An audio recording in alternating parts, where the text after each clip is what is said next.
जय Hind students. I hope कि आप सभी लोग स्वस्थ होंगे। आप सभी की प्रिपरेशन अच्छी चल रही होगी। आप में से जितने भी स्टूडेंट मध्य प्रदेश में से हैं और एमपीपीएससी एग्जाम की तैयारी करते हैं और जो स्पेशली स्टेट फॉरेस्ट सर्विस के लिए तैयारी करते हैं, आज हम उनके बारे में बात करने वाले हैं। देखिए, स्टेट फॉरेस्ट सर्विस के प्रीलिम्स के बारे में आपको पता होगा। अब बात करते हैं हम मेंस एग्जाम के बारे में। मेंस एग्जाम का सिलेबस क्या है, एग्जाम पैटर्न क्या है, ये भी समझते हैं। देखिए, मेंस एग्जाम में जो क्वेश्चंस पूछे जाएंगे वो दो पार्ट में होंगे। पहला पार्ट है जिसमें मध्य प्रदेश के बारे में पूछा जाएगा। राष्ट्रीय और अंतर्राष्ट्रीय, नेशनल और इंटरनेशनल लेवल का जो जीके होता है वो पूछा जाएगा और कंप्यूटर से रिलेटेड जो जनरल नॉलेज वाले सवाल हैं वो पूछे जाएंगे।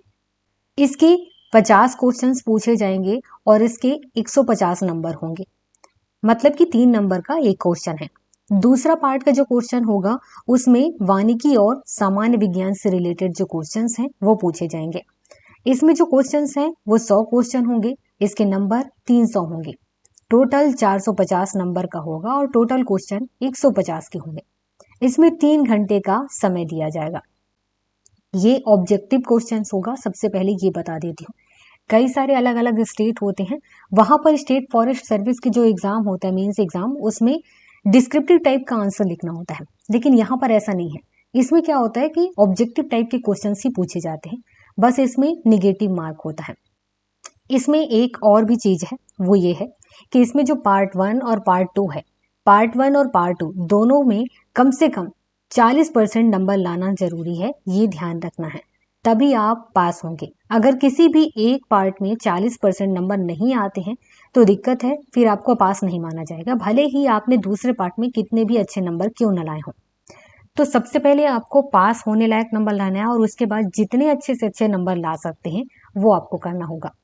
यहाँ पर भी देख सकते हैं कि प्रत्येक सही उत्तर के लिए 3 अंक और गलत उत्तर के लिए 1 अंक काटा जाएगा। क्वेश्चन का लैंग्वेज हिंदी और इंग्लिश दोनों में होगा। काफी लोगों के मन में ये सवाल होता है कि क्या केवल इंग्लिश में होगा, क्या केवल हिंदी में होगा, तो दोनों ही लैंग्वेज में होगा। अब बात करते हैं इंटरव्यू के बारे में।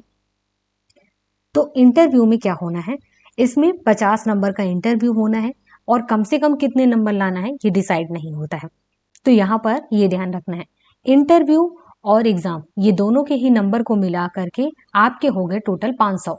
तो 500 में से आप जितने अच्छे नंबर लेके आएंगे आपकी रैंकिंग बहुत अच्छी होगी और आप सर्विस के लिए चुने जाएंगे। अब बात करते हैं सिलेबस के बारे में।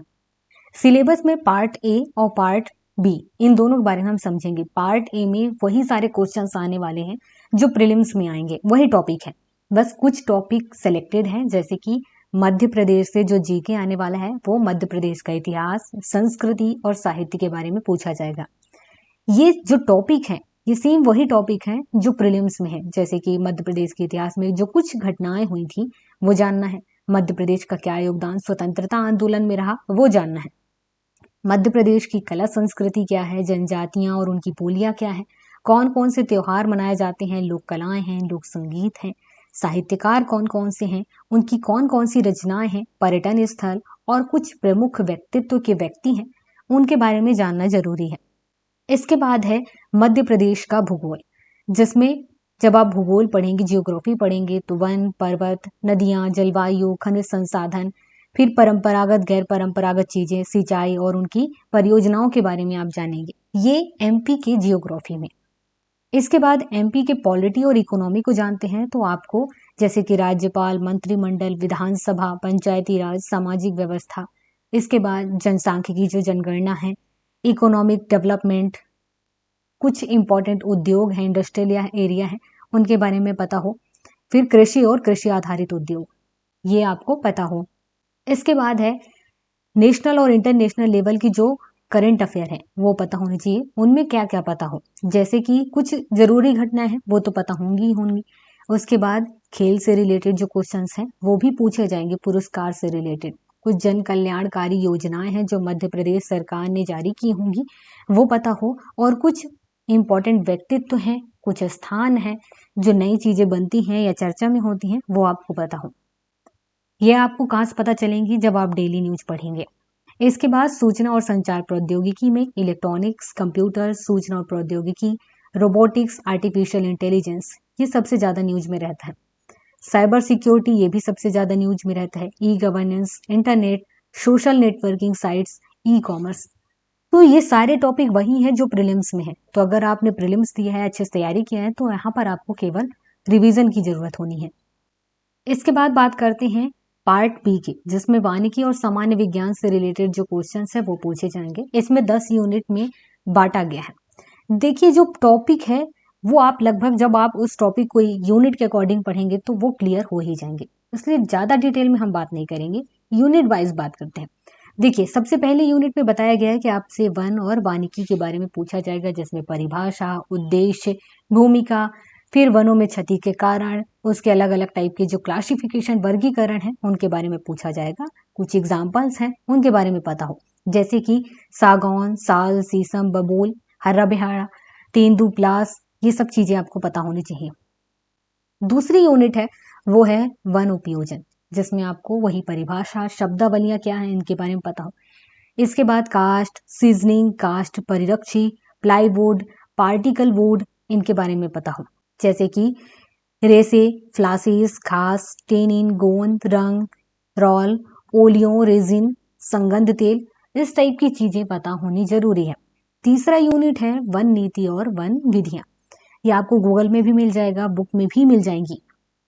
टॉपिक है जैसे कि राष्ट्रीय वन नीतियां, जो कि 1894, 1952, 1988 को बनाया गया था, तो ये पता होना चाहिए। फिर उसके बाद वन विधि, भारतीय वन नियम अधिनियम 1927, 2002, 2006, वन नीतियों की तुलना, और उसके बाद वन्य जीव संरक्षण अधिनियम 1972, उसके बाद इसमें संशोधन भी हुआ था वो भी पता होना चाहिए। वन संरक्षण अधिनियम 1980, संशोधन से रिलेटेड भी पता होना चाहिए।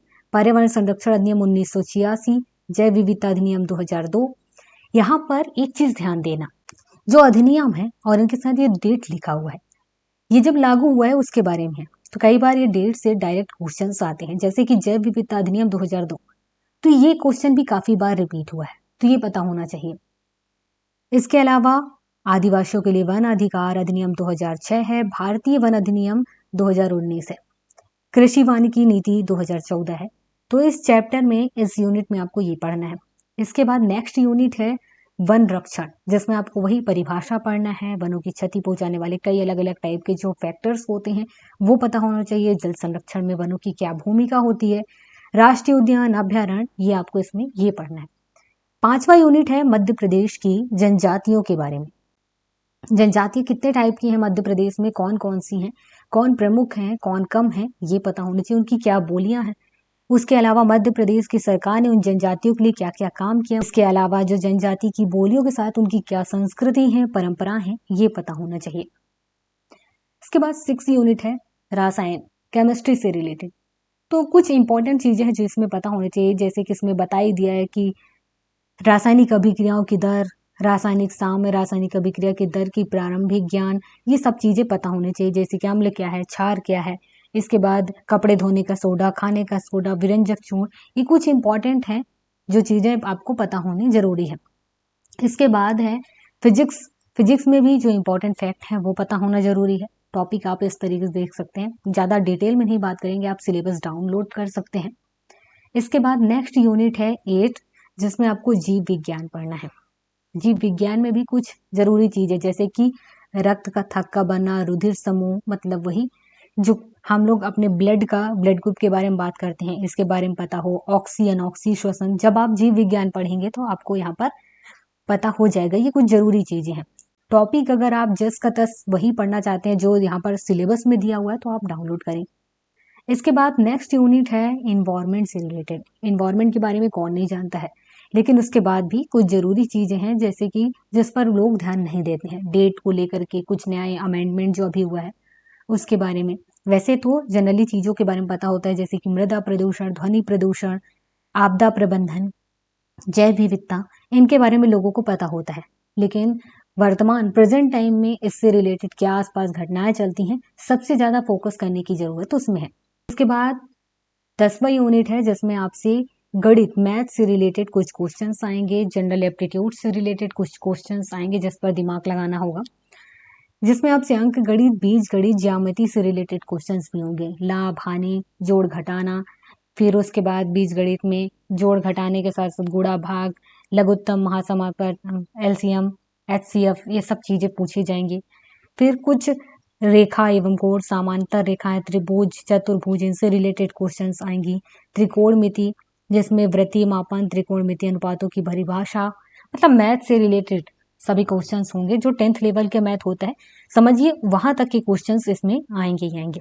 State forest service, MP state forest service के मेंस के लिए जो सिलेबस है उसके बारे में हमने बात कर लिया। कुछ और जानकारी चाहिए होगी तो आप हमसे कमेंट के माध्यम से बात कर सकते हैं, पूछ सकते हैं।